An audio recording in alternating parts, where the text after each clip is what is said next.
Greetings, everyone, and welcome to this final episode of Dinner and Depth in the month of July for this particular series. My name is Bonnie Bright, and I'm your host for this, and I'm also the founder of Depth Psychology Alliance, as many of you know by now. Today's format will be slightly different in the sense that I'm going to just say a few words about our guest today, Kim Hermanson, to introduce her to you, and then she's going to talk to us for about 30 minutes and share some of her story and also some really rich information about the power of image and metaphor to transform all of our lives. So with that, we'll go ahead and jump into the presentation. Let me just tell you a little bit about Kim before she starts. So Kim is the founder of Doorway Sessions for Creative Breakthroughs, and she's going to share a little bit about what she means by a doorway session. And having experienced it myself personally, you'll find that it's a very powerful way to engage with metaphor and image. And so you'll learn more about that. And Kim is also Adjunct Faculty at Pacifica Graduate Institute, and she's the author of a book called Getting Messy, A Guide to Taking Risks and Opening the Imagination. And you can find that also online, and so please take a look at that when you have a chance. And you can find out more about Kim and her work and her book and all of the creative, original things that she's doing to help people be able to transform their lives on her website, which is located at aestheticspace.typepad.com. She maintains a blog there and shares a lot of the events and classes that she has going on. So again, that's at aestheticspace.typepad.com. So without further ado, here is Kim Hermanson. Welcome, Kim, and thanks so much for being here. Greetings, everyone. Thanks for joining me today. The theme of this talk is metaphoric images as a portal to another realm, another dimension. And I want to start by telling you a few things about my background and how I came to be doing the work that I'm doing now, because it definitely chose me. This wasn't what I expected to be doing in my life. First of all, images are the heart of the creative process, and I grew up in a family that, like the culture at large, valued science very highly and dismissed creativity as unimportant and certainly not real work. So I became a computer scientist. And in my mid-20s, I was working for a large Fortune 500 company in downtown Chicago. I took a weekend trip with my boyfriend at the time, and I had an experience that first night that changed the course and direction of my life.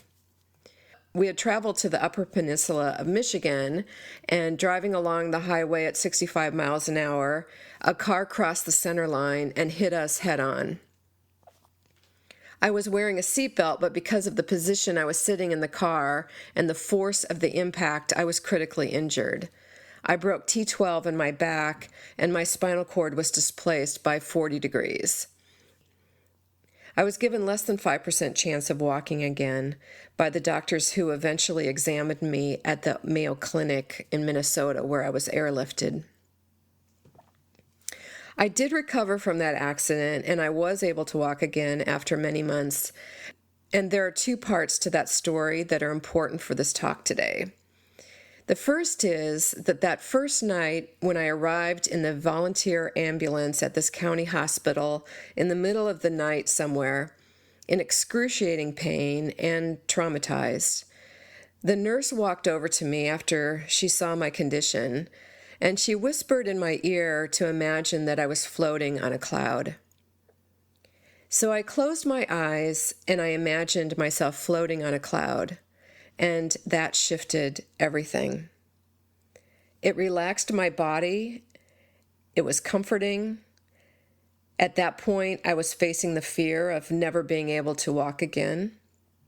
And that imaginary but very real cloud got me through the trauma. It shifted me into a place of peace, and it got me through the worst pain I've ever been in my life.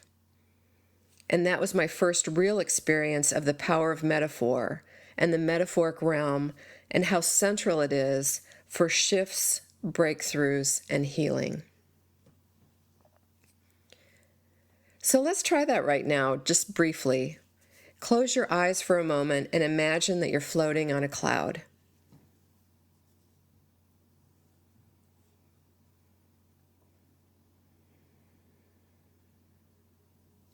The first thing you might notice as you imagine this is that in order to float on a cloud, your body has to be light. What does it mean for you right now in your life to be lighter?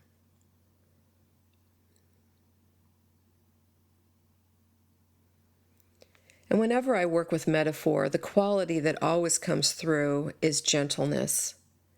There's a real beauty and gentleness in the metaphoric realm. So just notice what you notice about floating on a cloud.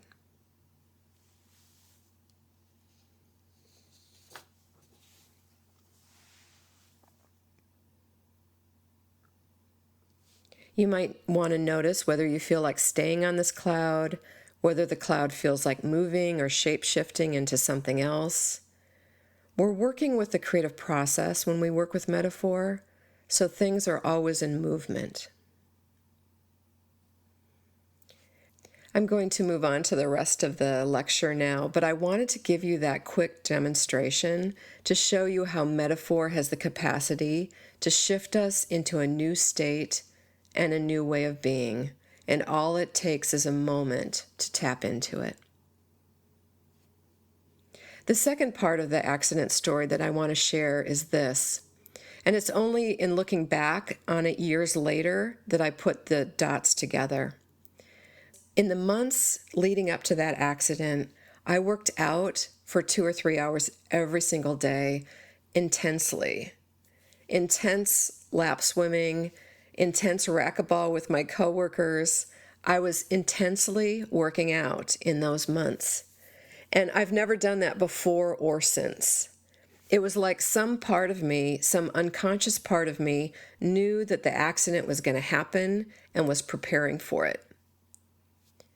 I recovered from the accident after a spinal fusion and metal rods, but I recovered because my body was in top physical condition.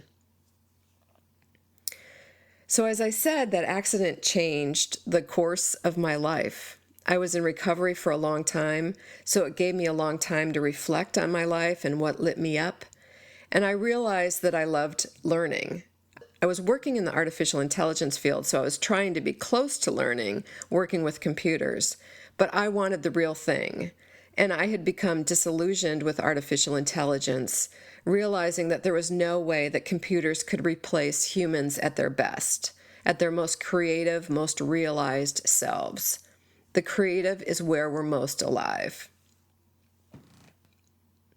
So after this time of recovery, I ended up becoming a PhD student at the University of Chicago, which I never would have done before. It was completely outside of the realm of possibility that I had for my life. It was like the accident bumped me from one life to another, from one track to another.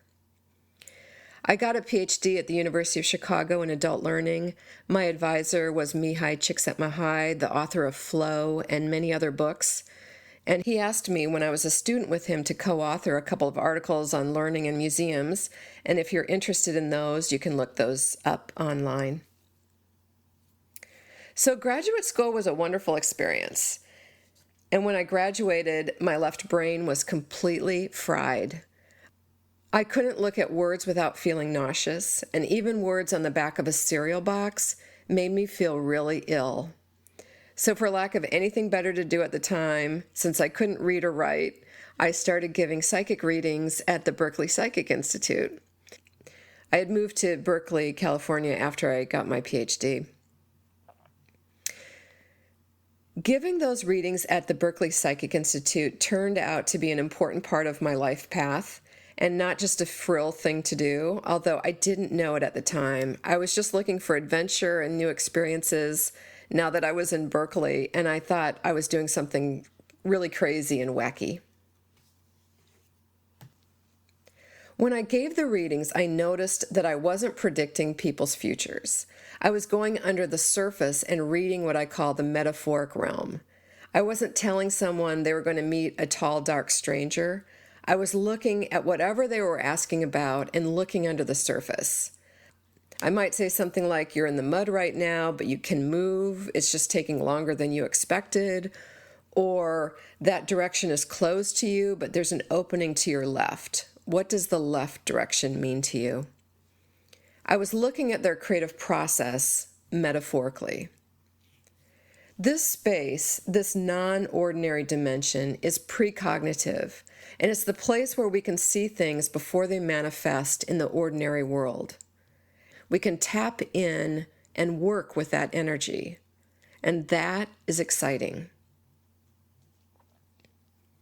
So I did psychic readings for a while, but then when I was ready to get serious about my career again, I dropped all that and I started teaching. I taught in the teacher credentialing program at UC Berkeley, and I taught other classes at a few other schools. And I thought that I had left metaphor and psychic readings far behind.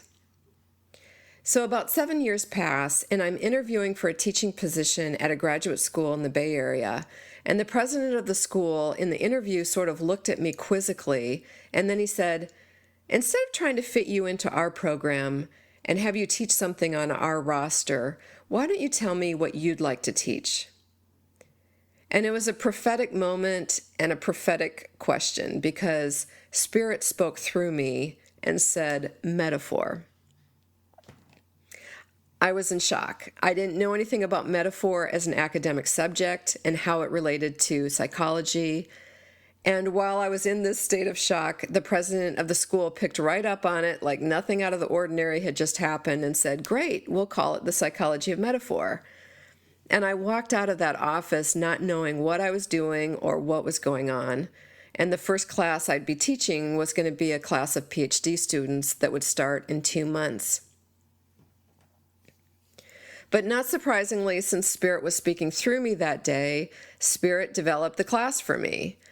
I lived in Marin County at the time, and I liked to work at the San Francisco Graduate Theological Union Library, if anyone knows where that is, on the top of this high hill in Marin County of California. And I'd go up there and I'd sit at one of the long tables to work, and I'd just glance up from the table, and there in front of me would be some arcane, out-of-print book about metaphor and the psychology of metaphor, and that's how the course developed. One of these books, the most remarkable of them, was by a man named Martin Foss, who wrote a book called Symbol and Metaphor in Human Experience that had been published in 1949 and had been out of print for many, many years. This book was extraordinary, about how metaphor is the creative process of life itself. For example, he says, "Metaphor is the secret of all life. It is the innermost secret of the life of God himself." End quote. So I did some research about Martin Foss because I was blown away by his work, and my graduate students were also blown away by his work. And I discovered that at the time the book was published, Martin Foss was considered by many academics to be a greater philosopher than Martin Heidegger. And for whatever reason, even though there was a lot of interest in this book, it was later listed by the academic scholar as one of the most important and neglected books of the 20th century. And no one academically that I know has ever heard of Martin Foss. So I highly recommend, if you like academic reading and you can get a copy of it, there used to be a few used copies available online. I also set up a Wikipedia page for him a few years ago, and I also have contact with a couple of people who knew him back in the 1960s when he was still alive. They were both profoundly impacted by him. So that's not the end of my story. Teaching this course on the psychology of metaphor was a spiritual experience and a very opening experience for me. It caused me to look at the world differently. I was walking around looking at the world frustrated because I knew there was some realm of beauty that we couldn't see with ordinary eyes, but it was there beneath the surface. And I kept looking around me asking, how do we see that beauty? How do we see that beauty? I wanted to be able to see it, but I didn't know how. About 2 months after the metaphor class ended, I had a profound, totally life-changing visionary experience where I was shown this realm by Spirit, and it was urgently made known to me that guiding people to this realm would be my life's work. I'm an academic, I'm introverted, I love research and writing. I am not by any means a spiritual guru or anything like that. So sharing anything, quote, spiritual is really pretty far outside of my comfort zone. And the reason I'm sharing it with you today is not to talk about myself, but because this is depth psychology. This realm of profound beauty is depth psychology. And I'm sure that many of you have had experiences of non-ordinary reality that led you to study and be interested in depth psychology. And these experiences, these depth experiences, need to be in mainstream conversation. They need to be valued and honored and not swept under the rug or dismissed, as I did for so many years. These experiences of otherworldly beauty need to be integrated into the culture as a central way of learning and knowing. This non-ordinary realm urgently wants to be known. So my work is with metaphor, and I often get asked, what's the difference between a metaphoric image and a regular image? A metaphoric image is alive. It's awake. It has something it wants to say to you. To give you a simple example, let's suppose we have an image of one of those old-fashioned freezers before there was such a thing as an automatic defroster. And inside the freezer compartment, it's really thick with ice. This could be just a literal image. But if it's a metaphoric image, it has something it wants to say to you. It might be telling you that you're boxed in, and if you could simply thaw out the walls that are surrounding you in your life, you'd feel much better. Or perhaps it's telling you that you need some warmth in your life, or that you need a small space right now to feel safe. Another example is, we could make the statement, Ted is like a freight train, which is very interesting, but it doesn't take you anywhere. We have Ted and we have a freight train, and we have some similarities between the two. But if we said Ted is a freight train, that statement doesn't make sense to our rational minds. Of course, Ted isn't a freight train. And whenever we're working with something that our mind doesn't understand, it gives up, and our imagination is able to take over. That's one way we enter the metaphoric dimension. We humans draw on metaphor whenever we're dealing with something that our minds can't understand.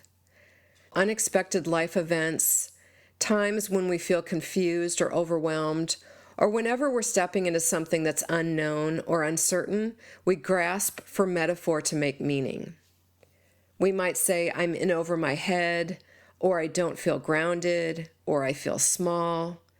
These are metaphors, and they give us not only an image, but they give us a feeling sense. And that feeling sense is very important.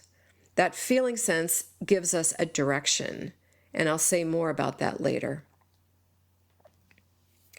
Metaphor is the primary way in which new ideas are introduced into the culture.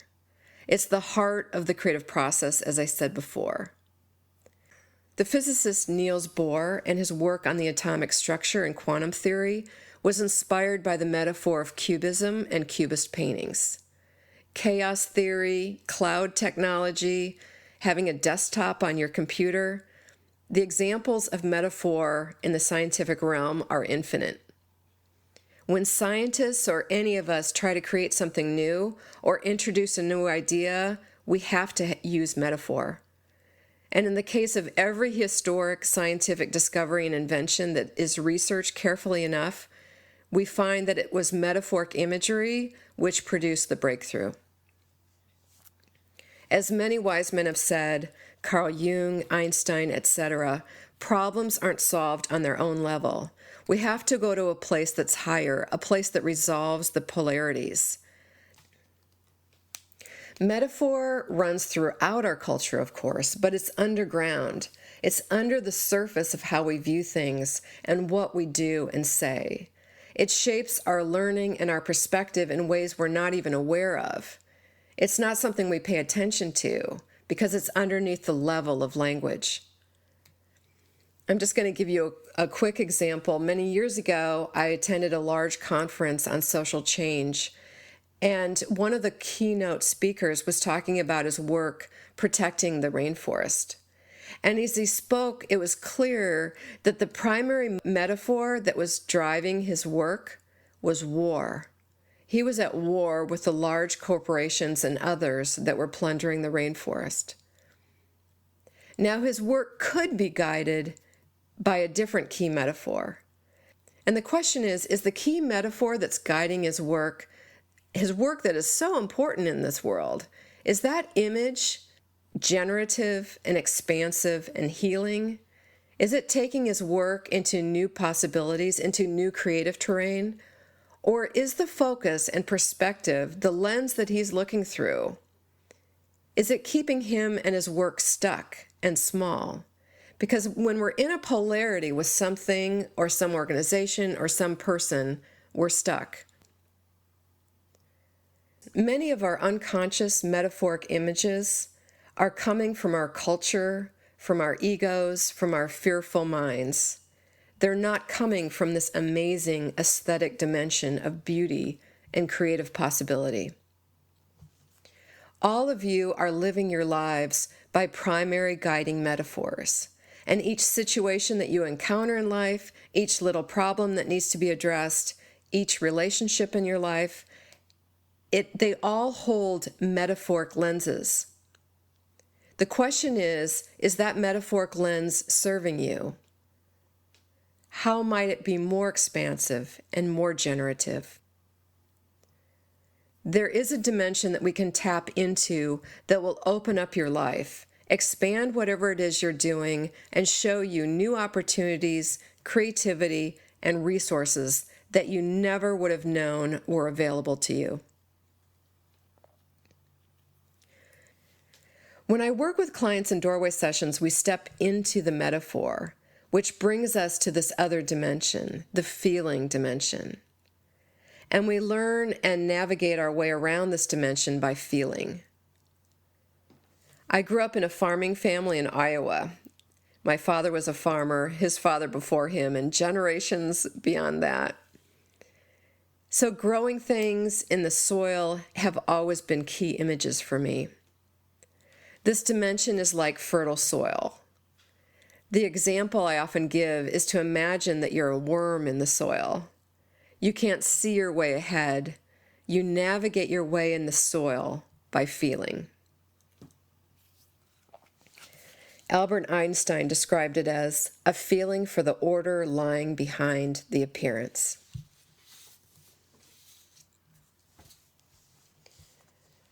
So this dimension that we're working with here, the metaphoric realm, is real. And when something is alive, you can feel it. When you discover or receive a healing metaphor in this realm, the feeling sense of it is the key to the shift. It's the key to the breakthrough, to a new way of being and knowing. Feeling is how we connect with the creative forces of the universe. The law of attraction says that to manifest anything new, we need to feel what it's like to have it. Metaphor allows us to do that. Metaphor allows us to feel and be what our souls want to manifest in the world. And feeling, of course, is not the same thing as emoting.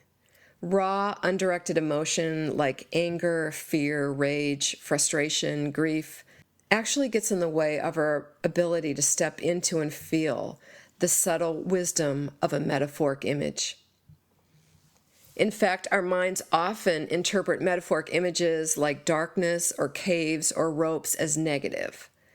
But we're working with the creative process when we work with metaphor, so none of these images are actually negative. The creative process is always in movement. We might be moving from something closed to something more expansive, but we're never stuck. The dimension that we step into is a realm of creative possibility. We have infinite space available to us to create and manifest new things, including new ways of being and new perspectives. And so, because we're stepping into the image, simpler images tend to be much more powerful than complex images. With metaphor, if there's a lot of complexity, our minds get involved in analyzing it. And as I said, this is about feeling and letting that feeling shift you into a different space. In some ways, it's similar to pulling a tarot card. When we pull a tarot card, we don't sit and analyze the image of the Empress on the card. The Empress card is a pointer to the wisdom that you're seeking. It's not about the card itself. So the images are a starting point for us to step into this dimension, this symbolic, metaphoric dimension. Just like if you would step into a movie, although what we're stepping into is a real place, a real space. It's not make-believe. We're working with a subtle energy in this dimension. The images that show up shift our cells and shift our vibratory energies, as you noticed with the cloud exercise.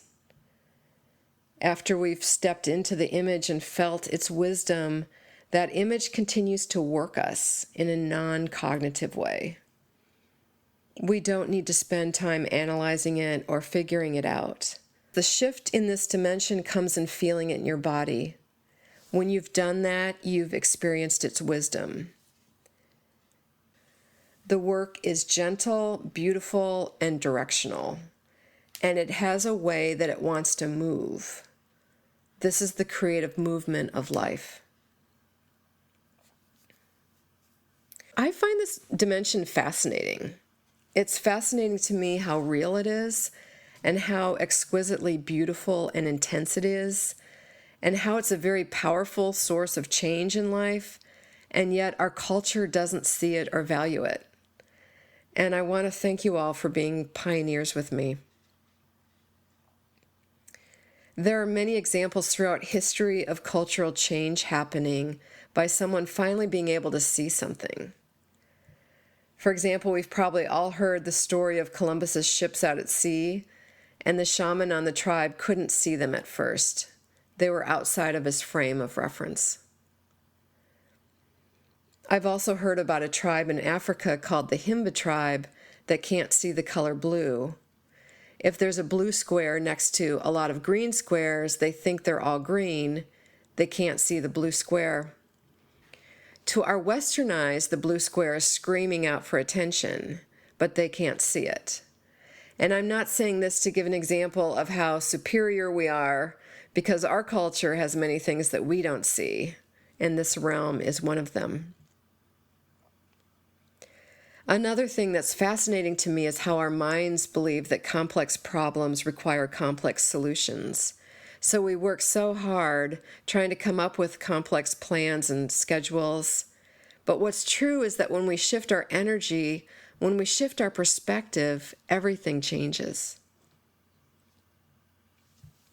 An example of that might be, say we have some problem that's been eating away at us, and then we have the opportunity to get in a spacecraft and zoom out into space and see planet Earth from a far, far distance.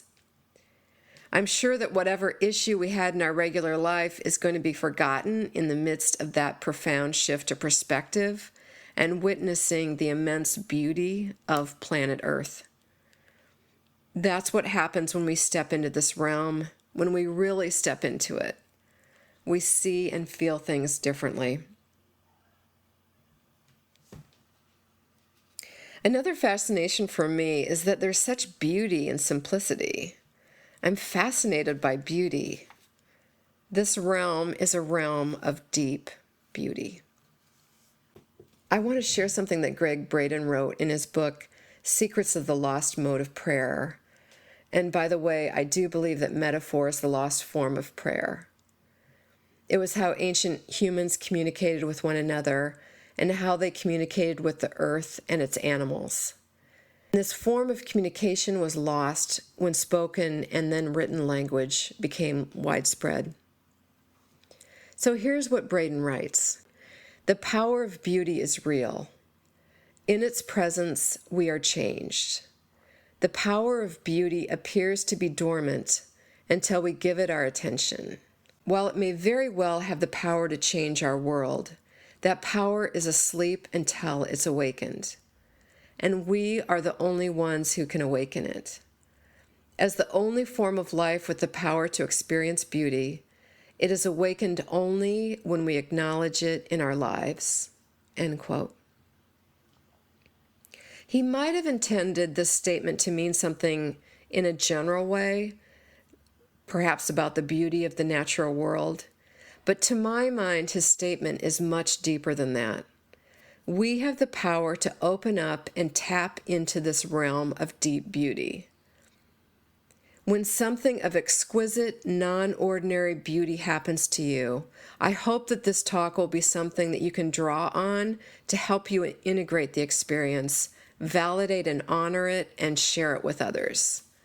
We all have the power to awaken the beauty. As a scholar of adult learning, I've always wanted to know, how do adults learn? How does cultural change happen? We don't grow or change sitting in a classroom reading a book, figuring out something in our heads about how to go from step 1 to step 2. We go out into the world and we have experiences. The traditionally accepted ways of learning and knowing in our culture have been far too limited for far too long. We have an entire realm of profound beauty and deep wisdom that urgently wants to be known and tapped into, that will give us answers, guidance, opportunities that we wouldn't be able to access in any other way. So I'm just going to end here with a message that came for a client in a doorway session, because I think it's useful and it gives a sense of the type of wisdom that shows up for someone from this realm. These aren't my words, they're coming from this other dimension, and they're given as a way to help the person feel, heal, and shift. And even though this message was for someone else, as you listen to the words, see if you can step into them. Imagine yourself stepping into the image that's speaking. I am the image. I would like to expand out. You have seen me now. You know that I exist. Thank you. Now let me expand. I am not something that you can figure out, like a tool in your toolbox. I am not that. I am something you will enter, a new space that you will enter. Enter me now. Imagine being inside of me. What will you do inside of me? You have to feel me first before you'll know what to do. Feel into me. Let the cells of your body know me. I'm a new space for you.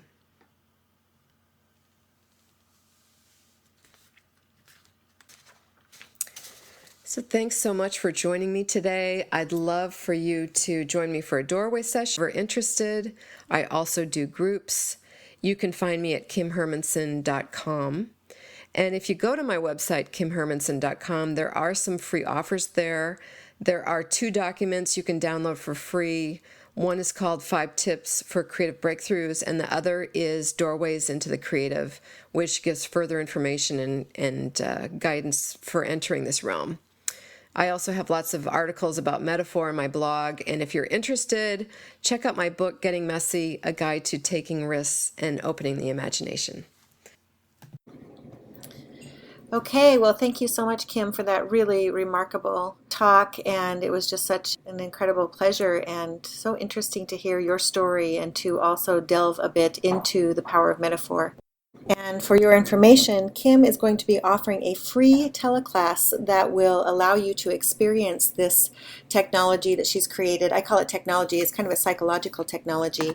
And so you can join that if you'd like to. That's listed currently under the events section here on the Alliance. And it's called Stepping into the Metaphoric Realm. And again, it's a free experiential teleclass with Kim. So please go to the events section and look for that. Thanks a lot.